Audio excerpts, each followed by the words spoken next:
The subject code is 102 Managerial Economics and the topic is factors affecting demand forecasting. In the previous videos we have discussed about the nature of demand forecasting and how we are doing, or the managers and the businessmen are estimating the demand. As we know, the future is totally uncertain, सब कुछ future अनिश्चित होता है और उस uncertainty में how to forecast the demand का पूर्वानुमान कैसे लगाया जाता है. Whenever we are forecasting the demand, so here students some factors are present which are affecting the demand forecasting. Demand को जो फोरकास्ट पूर्वानुमान लगाया तो जाएगा, लेकिन कुछ ऐसे फैक्टर्स होते हैं जो कि डिमांड फोरकास्टिंग को क्या करते हैं, अफेक्ट करते हैं, प्रभावित करते हैं. तो here the first factor which is affecting the demand forecasting is the prevailing business conditions. Which type of business conditions is there? It is must essential to know about that. What is the current per capita income? What is the economical condition of your country? What is the salary ratio of the employee of your country. तो ये बहुत सारी चीज़ें होती हैं, government rules regulations होते हैं, how they are developing their economies.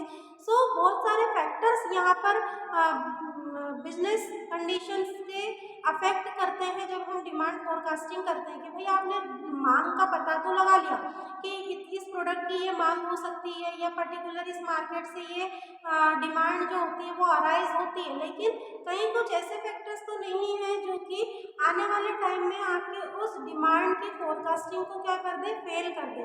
कहीं होने वाले कुछ चेंजेस ऐसे तो नहीं होंगे जिससे आपकी डिमांड फोरकास्टिंग गलत हो जाए. तो इसमें से फर्स्ट जो फैक्टर आता है वो क्या आता है, बिजनेस कंडीशन.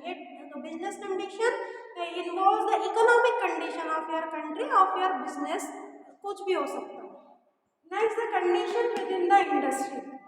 अब देखो इंडस्ट्री क्या होता है, इंटरप्राइज क्या होता है और यूनिट क्या होता है. तो इंडस्ट्री एक बड़ा हिस्सा होता है. Whenever we are talking about a business enterprise, तो so it is a part only of a business industry. जब भी हम किसी बिजनेस एंटरप्राइज की बात करते हैं तो वो बिजनेस एंटरप्राइज किसी एक बड़ी इंडस्ट्री की एक सिर्फ सिंपल यूनिट होती है. कि दैट मीन्स हम बात करें कि इंडस्ट्री है सीमेंट की, है ना, और ABC कोई एक कंपनी आ गई है, कोई एंटरप्राइज आ गई है, तो ये जो ABC एंटरप्राइज आई है ये तो सिर्फ एक उस इंडस्ट्री का हिस्सा है. मतलब अगर देवास में सीमेंट की 15-20 एंटरप्राइजेस हैं तो वो सीमेंट इंडस्ट्री का एक सिंपल यूनिट हो गया. तो whenever we are talking about the sale of the industry, that means कि we are talking about the all unit of those particular industry. मतलब हम उन सारी यूनिट्स की बात कर रहे हैं जो कि उस एंटरप्राइज का हिस्सा है. कैसे समझोगे, ऐसे समझो कि एक बहुत बड़ी इंडस्ट्री है सीमेंट की, उसका एक छोटा सा हिस्सा क्या हो गया, एंटरप्राइज हो गया. दैट मीन्स कि वो एक छोटी सी उसकी यूनिट है उस इंडस्ट्री की. ठीक है, तो यहाँ पर जब भी बात होती है किसी सेलिंग इंडस्ट्री की, मतलब sales of the industry include all the sellings has done by a particular enterprise, है ना. उस प्रोडक्ट की जो एक सिंगल एंटरप्राइज सेल कर रही है तो वो उस इंडस्ट्री की सेलिंग गिनाएगी, काउंटिंग की जाएगी. तो उस पर्टिकुलर इंडस्ट्री की क्या स्थिति है, या उस इंडस्ट्री की जितने अलग अलग लोग जो उस इंडस्ट्री के प्रोडक्ट हैं बना रहे हैं उनकी सेलिंग का क्या प्रभाव पड़ रहा है. तो ये दूसरा फैक्टर हो गया, दूसरी कंडीशन हो गई इंडस्ट्री की जो कि डिमांड फोरकास्टिंग को क्या करती है, प्रभावित करती है. The third point is the condition within the firm. That means कि many internal factors are also affecting the firm in a form of various categories. That means कि what is the current conditions, what is the current situation of your organization, what are the policies on which you are surviving into the market, what is the price policy of your product, which standard you have already fixed for the production purpose. तो ये सारे वो factors हो गए जो internally अंदर से आपके बिजनेस को, आपके बिजनेस फॉर्म को क्या करते हैं, अफेक्ट करते हैं. प्रोडक्शन हो ही नहीं पा रहा है जितनी डिमांड है, तो ये रॉ मटेरियल अवेलेबल नहीं था, इसलिए इंटरनली इस फैक्टर ने क्या कर दिया, आपकी डिमांड फोरकास्टिंग को अफेक्ट कर दिया, प्रभावित कर दिया. कि भैया तुम बाजार से तो पता कर ला कि इतनी डिमांड मार्केट में है और पता चला कि रॉ मटेरियल अपनी इंडस्ट्री में नहीं है प्रोडक्शन के लिए. तो इंटरनली इस फैक्टर ने आपके फोरकास्टिंग को, मांग के पूर्वानुमान को क्या कर दिया, from the inside they are affected to your demand forecasting. Now the next thing is related to the factors affecting export trade.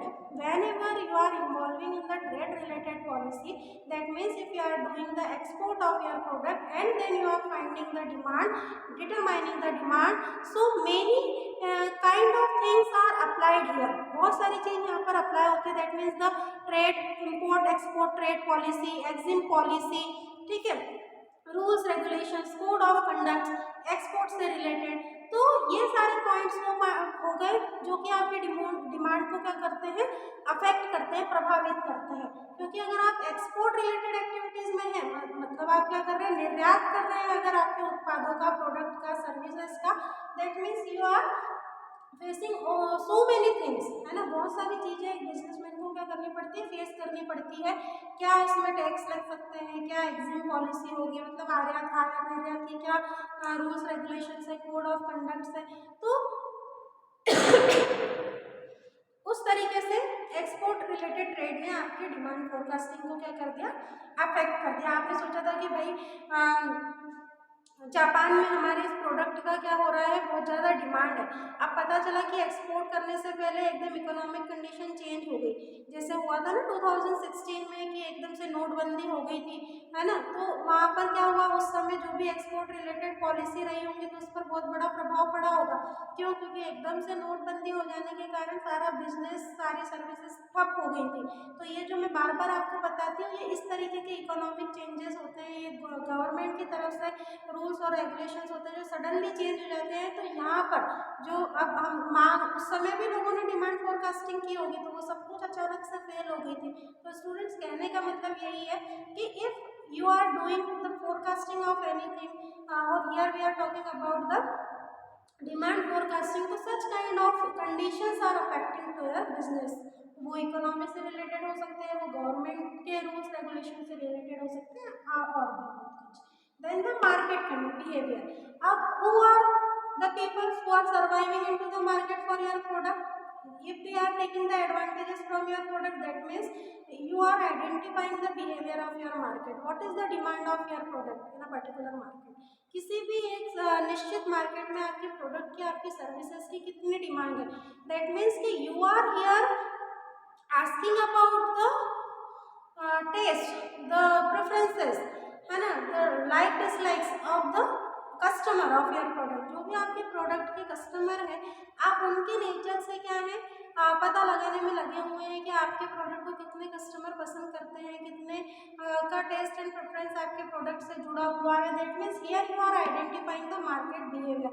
अगर आपको पता चलता है मेथड्स, क्योंकि हम नेक्स्ट टॉपिक में डिस्कस करेंगे कि भाई अच्छी खासी डिमांड है, मेरे मार्केट को बहुत अच्छे तरीके से क्या किया जा रहा है, पसंद किया जा रहा है. जैसे आपने देखा कि अभी एमआई के यूजर्स ज़्यादा है मोबाइल फ़ोन में, वीवो और ओप्पो के भी है, बट बहुत सारी, अभी आपने देखा रिसेंटली एक एडवर्टीजमेंट आ रहा है टीवी पर कि 15 मिनट्स में जो है वो एमआई का फ़ोन पूरी तरीके से फुल चार्ज हो जाता है with in 15 minutes. That means कि पीपल अब ज़्यादा से ज़्यादा यही चाहते हैं कि भाई बैटरी हमारी बहुत जल्दी चार्ज हो जाए, 15 मिनट में अगर बैटरी जाए. दैट मीन्स कि peoples are attracting towards the MI phones, है ना. तो ये हो गया मार्केट बिहेवियर कि मार्केट में हमारी क्या डिमांड चल रही है, हम जो भी दे रहे हैं with innovation, with the new changes. तो उसके लिए मार्केट क्या कहता है, मार्केट क्या कहता है, मतलब कस्टमर क्या कहता है, because we are the part of the market. Next thing is the sociological condition. Sociological condition, that means the age of the people, how many girls and boys, the old age people, the youngsters, such things are, such people are coming to the sociological group. So here this condition is also affecting your demand forecasting. अगर आपने देखा अब market में तो बड़े बुजुर्ग भी होते हैं, बच्चे भी होते हैं, बच्चों में गर्ल चाइल्ड भी है, बॉय चाइल्ड भी है, फिर यंगस्टर्स है, टीनेजर्स अलग हो गए, ठीक है, फिर 40 से 50 के एज के लोग अलग हो गए. अब मार्केट में तो आपको हर प्रोडक्ट को क्या करना है, अवेलेबल करवाना है. क्योंकि अब इसीलिए हम देखते हैं कि गारमेंट शॉप की अगर हम बात करें तो किड्स वेयर है, या फिर मेंस वेयर है, या वुमेंस वेयर है. तो क्यों इसको डिस्टिंग्विश कर दिया जाता है? दैट्स वाई कि पीपल वहाँ पर वही आए जो कि सोशियोलॉजिकली विजिट कर रहे हैं आपकी शॉप को, ठीक है. तो वो हो गया सोशियोलॉजिकल फैक्टर जो आपके डिमांड को करता है।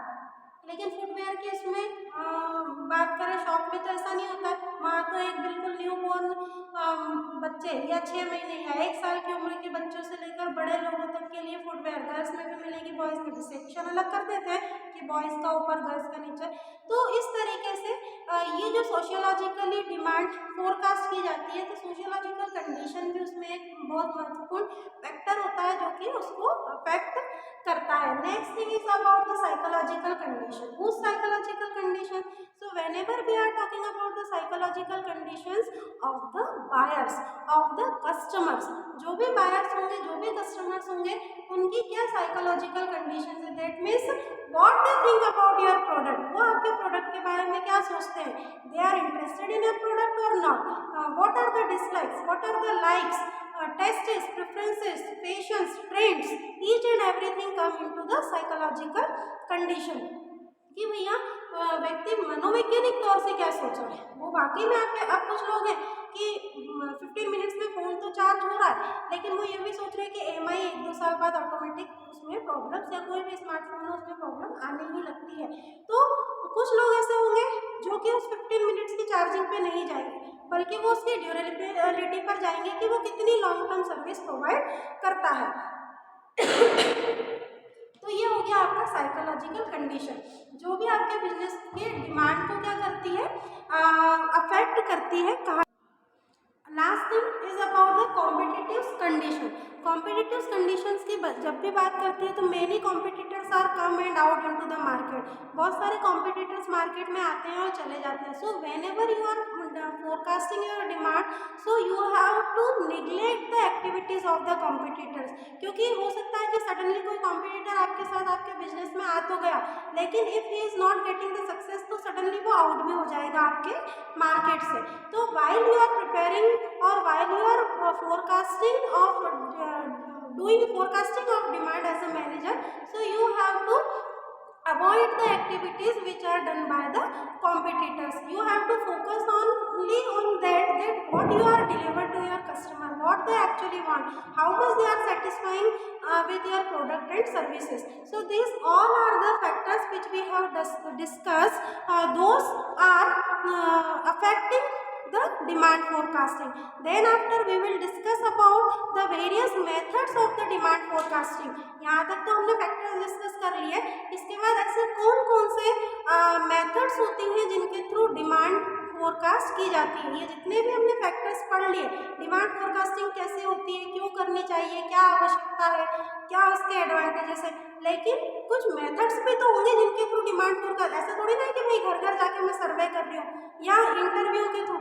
So here in next video we will discuss about the various methods of the demand forecasting. Here such topic is completed. Thank you.